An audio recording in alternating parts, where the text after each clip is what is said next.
നമസ്കാരം. എയർ ഇന്ത്യയുടെ ആ വിമാനം 242 പേരെയും വഹിച്ചുകൊണ്ടുള്ള വിമാനം അഹമ്മദാബാദിൽ നിന്ന് പറന്നു പൊങ്ങിയ ഉടൻ നിലം പതിച്ച് തകർന്ന് അഗ്നിഗോളമായ വാർത്തയാണ് ഇന്ന് ഉച്ചയ്ക്ക് 1 മണിക്ക് ശേഷം ഇന്ത്യയാകെ ഞെട്ടിച്ചേക്കുന്നത്. 242 പേര് മരണപ്പെട്ടു എന്ന് ഔദ്യോഗികമായി പറഞ്ഞിരുന്നെങ്കിലും അതിനിടയിൽ ഒരാൾ അത്ഭുതകരമായി രക്ഷപ്പെട്ട വാർത്തയാണ് ഇപ്പോൾ വരുന്നത്. ബാക്കി 241 പേരും മരണപ്പെട്ടു. വലിയ നടുക്കമാണ്. ലോകം കണ്ട വിമാനാപകടങ്ങളിൽ വലിയ ഒരു വിമാനാപകടം തന്നെയാണ്. പക്ഷെ ഈ ഒരു അവസരത്തിൽ പറയാമോ എന്ന് എനിക്കറിയില്ല. ചില കാര്യങ്ങൾ പറയാതെ പറ്റില്ല എന്നിരിക്കുകയാണ്. അടുത്തടുത്ത് അപകടങ്ങൾ നമുക്കറിയാം. ദിവസങ്ങൾക്ക് മുമ്പാണ് അറബിക്കടലിൽ നമ്മുടെ കേരളത്തിനടുത്ത് ഒരു കപ്പൽ, ചരക്ക് കപ്പൽ വന്ന് മുങ്ങിയത്. അതിനുശേഷം മറ്റൊരു ചരക്ക് കപ്പൽ വന്ന് സ്ഫോടനത്തിൽ കോഴിക്കോടിനടുത്ത്, അതും അറബിക്കടലിലാണ്, അത് മുങ്ങിക്കൊണ്ടിരിക്കുന്നു. അതൊരു വലിയ വാർത്തയായി ഇപ്പോഴും നിലനിൽക്കണം. ആ സമയത്താണ് അതിലും വലിയൊരു ദുരന്തമായി യാത്രാ വിമാനം 242 പേരുമായി പറന്നു പൊങ്ങിയ യാത്രാ വിമാനം തകർന്നു വീഴുന്നത്, അതല്ലെങ്കിൽ പറക്കാനാവാതെ കെട്ടിടത്തിലേക്ക് പതിക്കുന്നത്. ഞാൻ ഇതിന്റെ എല്ലാ വശങ്ങളും കൂടി ഒന്ന് കൂട്ടി വായിക്കുകയാണ്. എന്താണ് സംഭവിക്കുന്നത്? ആദ്യം കപ്പലുകൾ, ഇപ്പോൾ വിമാനം. ഇതിന്റെ പിന്നിൽ മറ്റാരുടെയെങ്കിലും കൈകളുണ്ടോ? മറ്റു രാജ്യങ്ങളുടെയോ ഡീപ് സ്റ്റേറ്റിന്റെയോ അങ്ങനെ ആരുടെയെങ്കിലും കൈകളുണ്ടോ? സംശയിക്കണം. അതിനുള്ള ചില കാര്യങ്ങളാണ് ഞാൻ നിങ്ങളുടെ മുന്നിലേക്ക് വെക്കുന്നത്. ഇപ്പൊ നിങ്ങൾ കണ്ടുകൊണ്ടിരിക്കുന്നത് അരവിന്ദ് എന്ന ഒരാൾ എഴുതിയ ട്വീറ്റാണ്. അദ്ദേഹത്തിന്റെ പ്രൊഫൈലിൽ അദ്ദേഹം രേഖപ്പെടുത്തിയിരിക്കുന്നത്, അദ്ദേഹം ഭാവിയിൽ സംഭവിക്കാൻ സാധ്യതയുള്ള കാര്യങ്ങളെക്കുറിച്ച് മുൻകൂട്ടി ഞാൻ ചില കാര്യങ്ങൾ പറയും. അത് നിങ്ങൾ വിശ്വസിക്കണമെന്നില്ല, പക്ഷേ എങ്കിലും ഞാനത് പറയും. അതൊക്കെ ഒരുപക്ഷെ സംഭവിച്ചേക്കാം എന്ന് തന്നെയാണ്. എന്നിട്ട് അതിന്റെ താഴെ മാർച്ച് 11 ഒരു ട്വീറ്റിൽ അദ്ദേഹം പറയുന്നത്, പാകിസ്ഥാൻ, ഖാലിസ്ഥാൻ, അതുപോലെ മിഡിൽ ഈസ്റ്റിലുള്ള ചില താല്പര്യ കക്ഷികൾ, തുർക്കി, ചൈന, അതുപോലെ മറ്റ് പാശ്ചാത്യ വംശീയവാദികൾ, ഇങ്ങനെ വലിയൊരു വിഭാഗം ഇന്ത്യ വിരുദ്ധരായി നമ്മുടെ അറബിക്കടലിൽ അല്ലെങ്കിൽ ആഴക്കടൽ ശൃംഖലയെ, അതുപോലെ തന്നെ എയർ ഇന്ത്യയെ ഒക്കെ ബുദ്ധിമുട്ടിച്ചുകൊണ്ടിരിക്കുന്നു, അട്ടിമറിക്കാൻ വേണ്ടി ശ്രമിച്ചുകൊണ്ടിരിക്കുന്നു. ഇന്ത്യയോട് ഏറ്റവും കൂടുതൽ ദേഷ്യവും വിദ്വേഷവും പുലർത്തുന്നവരെയും ഇന്ത്യയുടെ പ്രതിച്ഛായയെ കളങ്കപ്പെടുത്താൻ ആഗ്രഹിക്കുന്നവരെയും അന്താരാഷ്ട്ര തലത്തിൽ തങ്ങളോട് എയർലൈൻ മത്സരിക്കാൻ ആഗ്രഹിക്കാത്തവരെയും ഒരുമിച്ച് കൊണ്ടുവരുന്ന ഒരു അവിശുദ്ധ ഇന്ത്യ വിരുദ്ധ ഒരു ശൃംഖല, അത്തരത്തിലൊരു കൂട്ടുകെട്ട് ഇന്ത്യയെ തകർക്കാനായി മുന്നോട്ട് വരുന്നു, അല്ലെങ്കിൽ വന്നിരിക്കുന്നു, പരിശ്രമിക്കുന്നു എന്നാണ് അദ്ദേഹം പറഞ്ഞു വെക്കുന്നത്. അദ്ദേഹം പറയുന്നത് അദ്ദേഹത്തിന് 100% ഉറപ്പുണ്ട് എന്നാണ്. എയർ ഇന്ത്യയുടെ ടോയ്ലറ്റ്, നമുക്കറിയാലോ, ഈ അടുത്ത കാലത്ത് എമർജൻസി ലാൻഡിംഗ് നടത്തിയ ഒരു വാർത്ത, എയർ ഇന്ത്യയുടെ ഒരു ഫ്ലൈറ്റ് പറന്നു പൊങ്ങിയ ശേഷം ഏകദേശം 5 മണിക്കൂറിന് ശേഷം ടോയ്ലറ്റുകൾ വർക്ക് ചെയ്യാത്തത് കൊണ്ട് തിരിച്ചിറങ്ങി. ആ വാർത്ത ലോകത്തിലെ മാധ്യമങ്ങൾ, പ്രത്യേകിച്ച് ലോക സോഷ്യൽ മീഡിയകൾ എങ്ങനെയാണ് കൈകാര്യം ചെയ്തതെന്ന് നമുക്കറിയാം. ഇന്ത്യക്കാർക്കെതിരെ വളരെ മോശമായ, അതായത് ഒരു ടോയ്ലറ്റ് പോലും ക്ലീനാക്കി അല്ലെങ്കിൽ കേടുവരാതെ സൂക്ഷിക്കാൻ കഴിയാത്ത കഴിവ് കെട്ടവരെന്ന് അവർ ഇന്ത്യയെക്കുറിച്ച് ആക്ഷേപിച്ചത് നമുക്കറിയാം.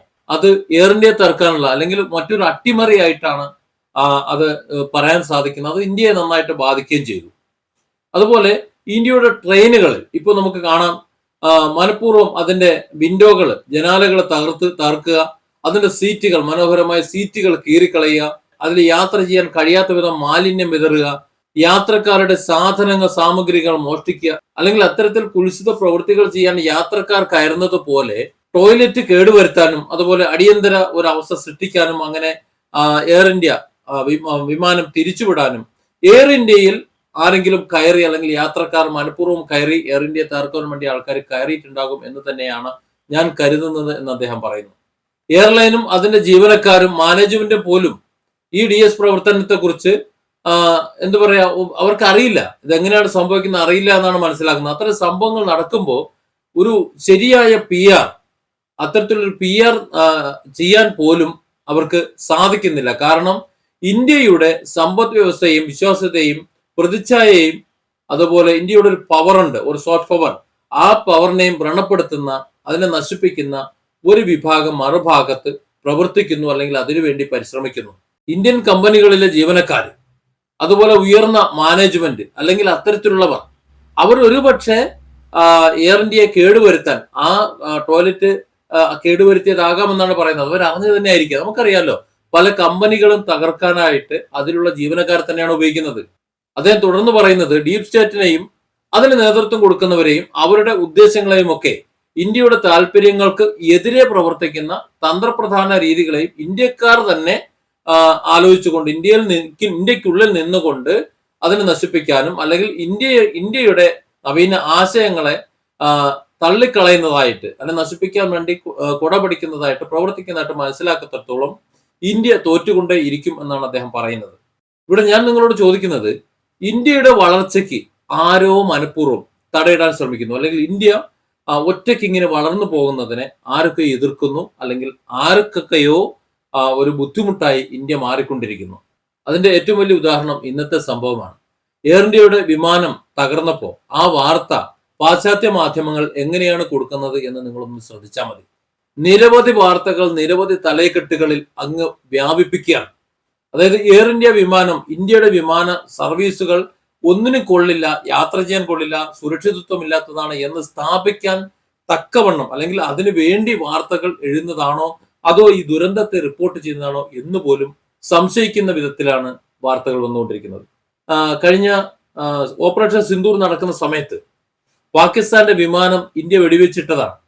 അങ്ങനെ ഒരു വിമാനം വെടിവെച്ചിട്ടിട്ടുണ്ട് എന്ന് പാകിസ്ഥാനെ സമ്മതിച്ചാണ്. പക്ഷെ അങ്ങനെ പാകിസ്ഥാൻ സമ്മതിച്ചിട്ട് കൂടി ഈ പാശ്ചാത്യ മാധ്യമങ്ങൾ അത്തരത്തിലൊരു വാർത്ത ചെയ്യാൻ ഇഷ്ടപ്പെട്ടില്ല. അതായത് ഇന്ത്യ വിജയിച്ചു നിൽക്കുന്ന സന്ദർഭത്തിൽ ഒന്നും തന്നെ അത് വാർത്തയാക്കാനോ അതിനെ അഭിനന്ദിക്കാനോ വേണ്ട, അതിനെ ഒന്ന് റിപ്പോർട്ട് ചെയ്യാനോ പാശ്ചാത്യ മാധ്യമങ്ങളോ അല്ലെങ്കിൽ മറ്റുള്ളവരോ ശ്രമിക്കുന്നില്ല, അല്ലെങ്കിൽ അവരതിന് തുനിയുന്നില്ല എന്നത് ശ്രദ്ധിച്ചാൽ മതി. നേരെ മറിച്ച് ഇന്ത്യക്ക് എന്തെങ്കിലും ഒന്ന് പറ്റുമ്പോൾ, ഇന്ത്യയിൽ ഒരു കപ്പൽ തകരുമ്പോൾ, അല്ലെങ്കിൽ ഒരു കപ്പൽ മുങ്ങുമ്പോൾ, ഒരു വിമാനം തകർന്നു വീഴുമ്പോൾ, അതല്ലെങ്കിൽ മറ്റെന്തെങ്കിലും സംഭവിക്കുമ്പോൾ അതിനെ വലിയ വാർത്തയാക്കുന്നതിനെ എങ്ങനെയാണ് നമ്മൾ വിലയിരുത്തേണ്ടത്?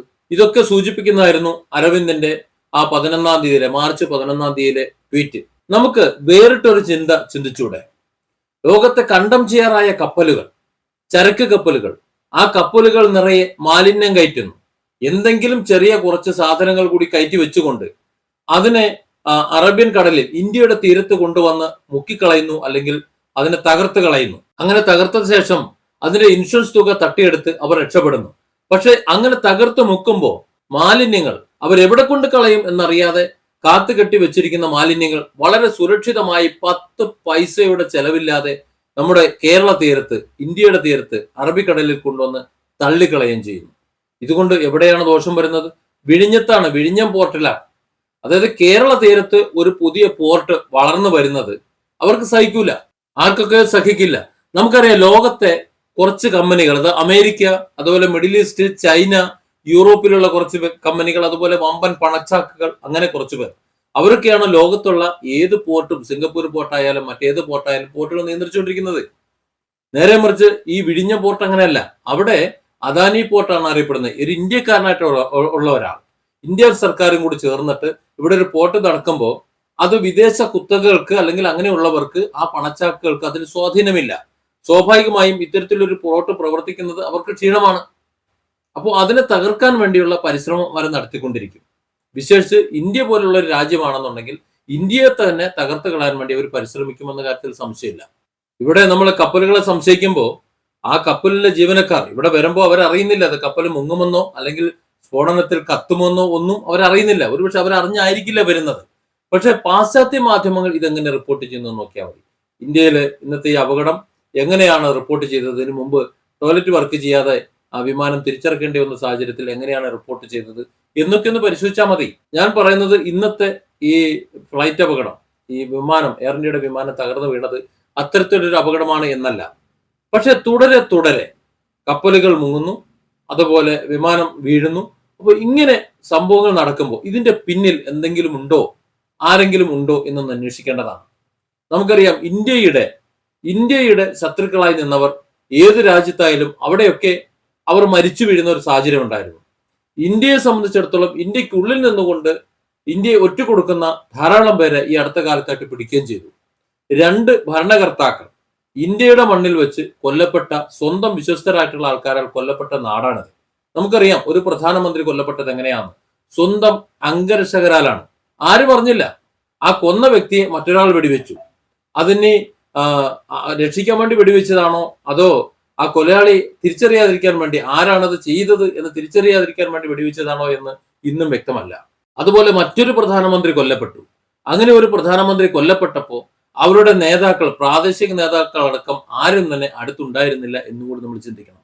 അപ്പോൾ ഇവിടെ സംഭവിക്കുന്ന പല കാര്യങ്ങൾക്കും ആരൊക്കെയോ പിന്നിൽ പ്രവർത്തിക്കുന്നുണ്ട് എന്നതുപോലെ ഇന്ത്യക്ക് അകത്തും ഇന്ത്യക്ക് പുറത്തു നിന്നുകൊണ്ട് ഇന്ത്യയെ തകർക്കാൻ, അല്ലെങ്കിൽ ഇന്ത്യയെ സ്നേഹിക്കുന്നവരെ തകർക്കാൻ വേണ്ടി ആരൊക്കെയോ പരിശ്രമിക്കുന്നു.